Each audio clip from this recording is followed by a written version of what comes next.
Thanks for stopping by the Junction, where we're trying to make connections between Ardmorites. I'm Ardmore Leader News Director Michael Dean Smith, and this week, Ardmore Leader continues our in-depth look at the April 7th local ballots for Ardmore and the candidates many of us will have to consider. We've got 4 people vying for the at-large seat on the Ardmore City Commission, and joining us now to talk about his time on the commission and his campaign for re-election is Commissioner Doug Pfau. Doug, thanks for joining me this afternoon. No problem. Appreciate you having me. So just to kind of start off this conversation, let's let you introduce yourself, tell us who you are, what you do. But while you're doing that, could you also tell us why you're running for another term on the City Commission? Sure. For those people that don't know me, I moved to Ardmore when I was in high school. Wasn't really happy my parents moved me here from a bigger town to a small school. But then, lo and behold, I met and married my high school sweetheart. And in April, we'll have been married for 35 years. Congrats. Went away to college. Never thought we'd come back. Had our twin daughters and realized there was not a better place in the world to raise our daughters than in Ardmore, especially with both sets of parents living here. Mm-hmm. It was kind of a utopia, I called it, for my children. And then our thought and plan were to retire wherever the girls ended up, and lo and behold, one's in Newcastle and one is back here. So my granddaughters are close now, and I can't imagine a better place to be than Ardmore, Oklahoma. I started this journey 12 years ago as a city commissioner. Kind of once my kids started college, I realized I had some time and I really wanted to give back to the community. I had been on the Main Street board, and I had been on some other, about Ardmore Little Theater board and a couple other boards, and thought, I'd really like to put my hat in and see if I can do this and help grow the city. And in 12 years, things have changed quite a bit in Ardmore, Oklahoma. We're still a town of 24.5 maybe thousand people. Sounds about right. Something like, and I don't think we were that size when I moved here. But it's the area around us that's changed. I think we heard the other day there was a report given, and I do apologize when I say the other day, it could have been yesterday and it could have been 3 years ago, that said that if you put a pin in Ardmore, you go 50 miles around Ardmore, there's 327,000 people. And those people come to Ardmore. They did a housing study a couple of years ago that said 31% of the people that live in Ardmore work in Ardmore. So that means 69% come to Ardmore to work, and of that 69%, 17% come from over 45 miles away. So we are the South Central hub. That's why we have things that a lot of other towns in Oklahoma that are our size don't have. I love where this community is headed. I think that we continue to grow and evolve with the way our higher education is going now, something we've always needed. With the Murray campus and what Southern Tech is doing now, it could continue to grow and actually provide employees for all these businesses that want to come and continue to come to Ardmore. Mm-hmm. So it's really good for us. But I just want to continue on where, we're working on the rainfall study. Part of the reason for the 1 cent sales tax was for roads and streets and how can we make things better? How can we make our town better? When I tell people all the time, in 2015 when we had that, what they called a 100-year rain. Remember, everything flooded. I think those 100-year rains are starting to happen more often than every 100 years. But I would work out at the air park for Dollar General, and I came back into town, and I knew what areas of town not to drive through. I knew how to get to my house, which is downtown, without having to avoid any high water spots. Mm-hmm. Those have always been there. They've been there when I was little. When I was here in high school. So I think there are things that we need to take care of, and that's why I want to be part of it. Okay. For this next question, I want to find out a little bit about your time. You first joined the City Commission back in 2014, if I'm not mistaken, so this will be your 5th term that you're seeking on the board, or on the commission. How has Ardmore changed in that time since 2014? And maybe more importantly, what have you learned in that time as a commissioner that you may not have known before joining the commission? Oh, there are lots of things I learned that I didn't know before I joined, but probably the main thing for me is how expensive things are. When you look at a road, you look at you want to do a block or you want to do 2 blocks, you're talking millions of dollars just to do it right and to do it the way it's supposed to be done, by the specification guidelines by the state and and how we're supposed to get things done.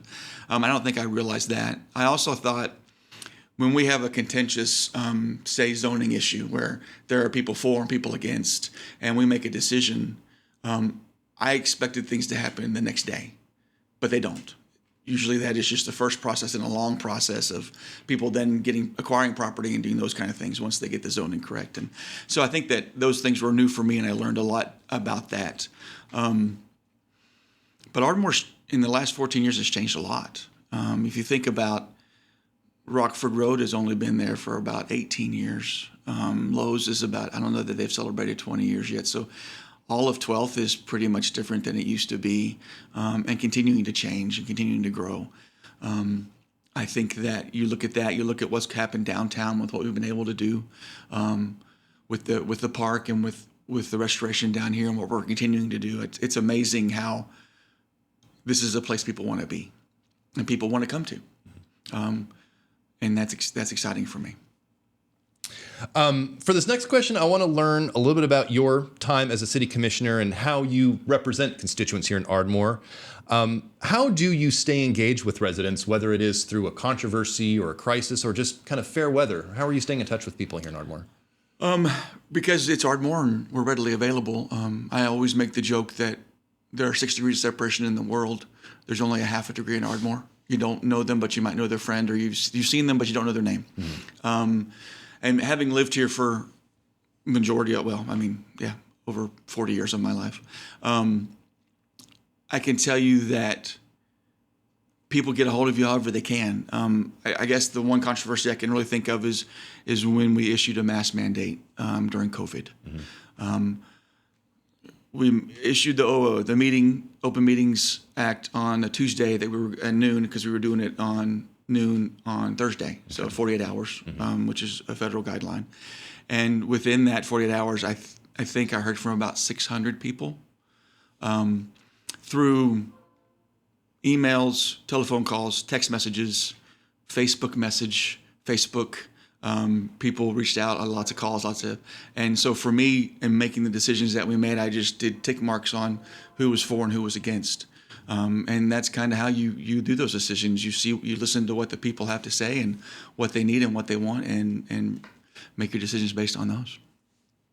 I think everybody's got an opinion on this, and I want to hear yours as well. Ardmore, as in any town in Oklahoma, is going to have its own challenges, whether we're talking about road conditions, the loss of manufacturing jobs in recent years. What do you see as Ardmore's biggest challenge, and what do you see your role in addressing those challenges? Well, I think there's a couple. There's some big ones right now. Water could eventually be a big issue. I think we just recently secured some water rights, which will really help us in my grandchildren having water. Mm-hmm. I think that's a huge thing for Ardmore. I think the things we're already working on with our streets and going through and developing a plan so that we can continue the infrastructure and continue, the not pretty things that people want to see, but the stuff that's important for us to continue to work on. And what was the third part of that question? What's your role in kind of addressing those? Well, I think it's just listening to what people tell me. People call you all the time, or they text you, or they reach out to you via. I had somebody actually reach out to my daughter for me to get a hold of them. They ran into her at the Y and said, "Hey, can you tell your dad to give me a call?" I don't have his number, so I found him and called him.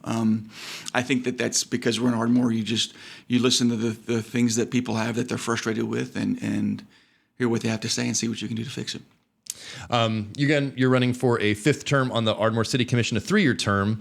So I kind of want to time travel for a moment and go to 2029. It would be the end of this 5th term, 3 years from now. What would you like to see different in Ardmore? What does Ardmore look like come 2029 at the end of this, what would be a 5th term? For me, hopefully it would be infrastructure upgrades and that stuff fixed, roads fixed, flooding areas fixed.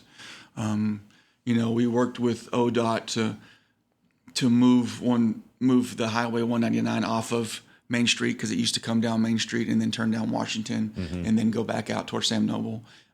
We had them reroute it so that we could avoid some of that huge traffic through town. I would like to continue some of those kind of things and fixing those problems, because Ardmore itself may not grow population-wise, but the area around us is going to continue. Mm-hmm. People want to live here. And then finally, I'm going to throw a bit of a curveball your way. Okay. I want to learn a little bit less about the candidate, less about policy, and just more about you as a person. So in thinking about just art in general, pieces of art, mediums of art, TV, books, music, video games, what's a piece of art you like, and why do you like it? Okay. I will give you a curveball. I was a vocal performance major in college. I thought I wanted to sing opera all over the world. That was my thought. And then I watched my sister, who is a performer and did perform all over the world, and realized that she would spend a month here and 6 weeks here and 6 months there. And I didn't want that. I wanted to be a Little League coach. Now, we had girls, so I didn't, but I coached them in other things.